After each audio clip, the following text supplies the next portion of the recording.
Friends, welcome back my YouTube channel. Friends, यहाँ पे बात करेंगे आज हम सुपर टेट का एग्ज़ाम जो होने वाला है उससे रिलेटेड यहाँ से एक टॉपिक है। ये बौद्ध कालीन शिक्षा और वैदिक कालीन शिक्षा, मुस्लिम कालीन शिक्षा, इसमें से जो है क्वेश्चंस बनते हैं यहाँ से।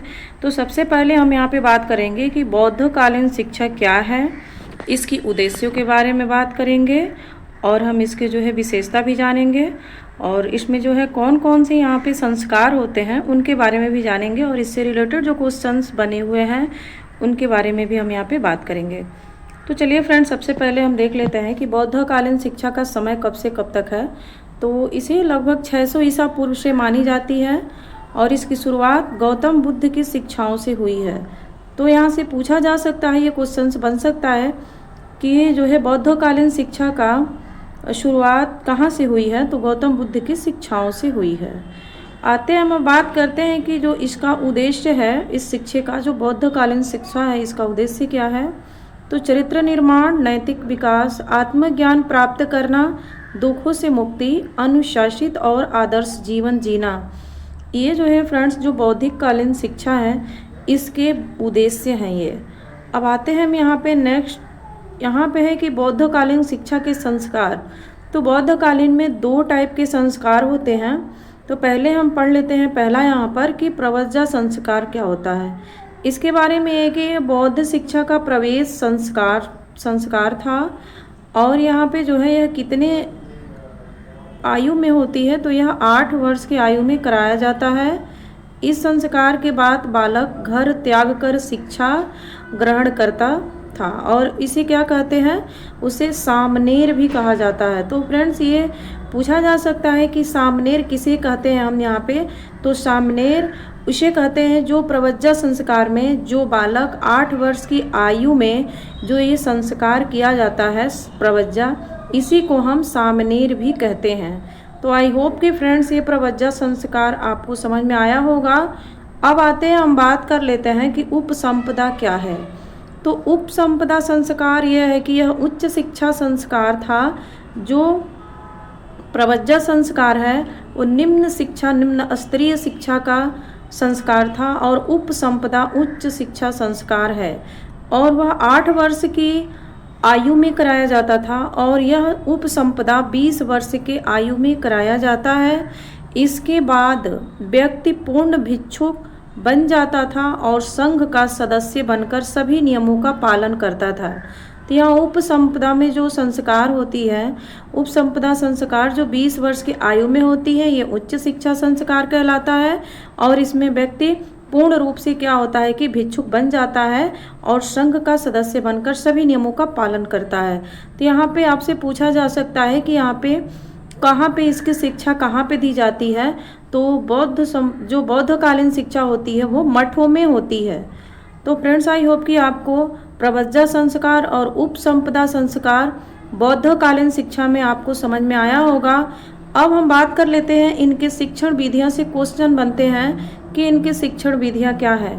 तो प्रवचन विधि है, प्रश्नोत्तर विधि है, जो गुरु और शिष्य के बीच में एक दूसरे से प्रश्न उत्तर पूछ करके जो होती है उसे प्रश्न उत्तर विधियां बोलते हैं। वाद विवाद एक दूसरे से वार्तालाप करके, और भ्रमण विधि होती है जो कि बालक को हम भ्रमण करा के उससे ज्ञान बताते हैं। स्व अध्याय विधि होती है जो सेल्फ स्टडी, इसमें बच्चा खुद ही अपने स्टडी करता है, उसमें खुद ही आकलन करता है अपना।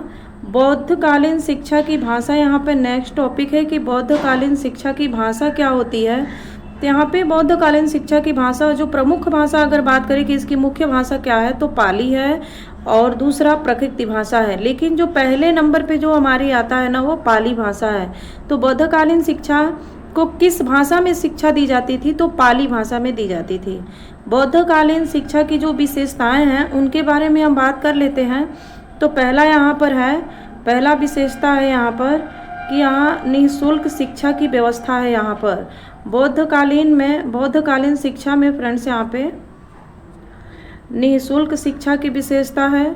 और दूसरा यहाँ पर हम आते हैं सभी वर्गों के लिए शिक्षा, और यहाँ पे क्या होता है कि सभी वर्गों के लिए शिक्षा है।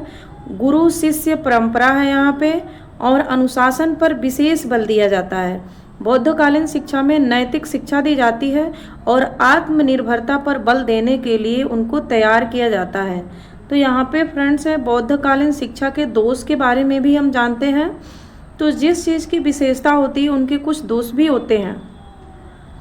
पहला है कि धार्मिक शिक्षा पर बल दिया जाता था बौद्धकालीन शिक्षा में, और गृहस्थ जीवन की अपेक्षा संन्यास को अधिक महत्व दिया जाता था, और महिलाओं की शिक्षा जो है सीमित विकास में होती थी बौद्धकालीन शिक्षा में। अब आते हैं कि वैदिक साहित्य के अपेक्षा बौद्ध साहित्य पर अधिक ध्यान दिया जाता था।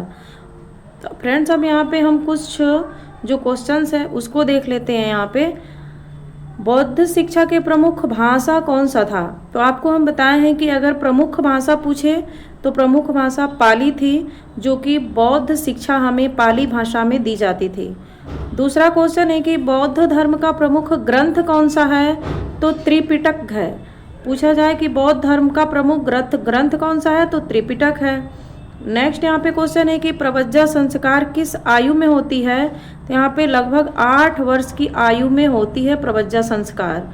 उपसंपदा संस्कार की बात करते हैं कि उपसंपदा की संस्कार किस आयु में होती है? तो ये 20 वर्ष की आयु में होती है। और यहाँ पर बौद्ध शिक्षा में शिक्षक को क्या कहा जाता है? तो आचार्य कहा जाता था, नहीं तो उपाध्याय कहा जाता था।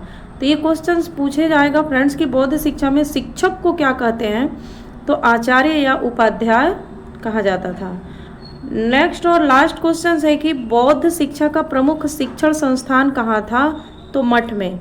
जितनी सारी शिक्षा दी जाती थी, चाहे वो प्रव्रज्जा संस्कार का हो, संस्कार करने के बाद जो निम्न स्तरीय शिक्षा था वहाँ पे वो जो दी जाती थी वो भी मठों में ही। और फ्रेंड्स इसमें भी जो 20 वर्ष की आयु में जो संस्कार होता था, इसमें ये भी शिक्षा मठ में ही दी जाती थी। तो आई होप कि फ्रेंड्स ये आपको टॉपिक समझ में आया होगा। तो हमारे चैनल को लाइक करें, शेयर करें, सब्सक्राइब करें। और फ्रेंड्स आपको जो भी टॉपिक चाहिए, जिससे भी रिलेटेड चाहिए, आप कमेंट बॉक्स में ज़रूर करके बताइएगा। उसका टॉपिक हम आपके साथ डिस्कशन ज़रूर करेंगे।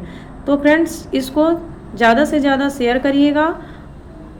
आई होप कि आपको ये मेरी वीडियो अच्छी लगी होगी। Thanks for watching my video.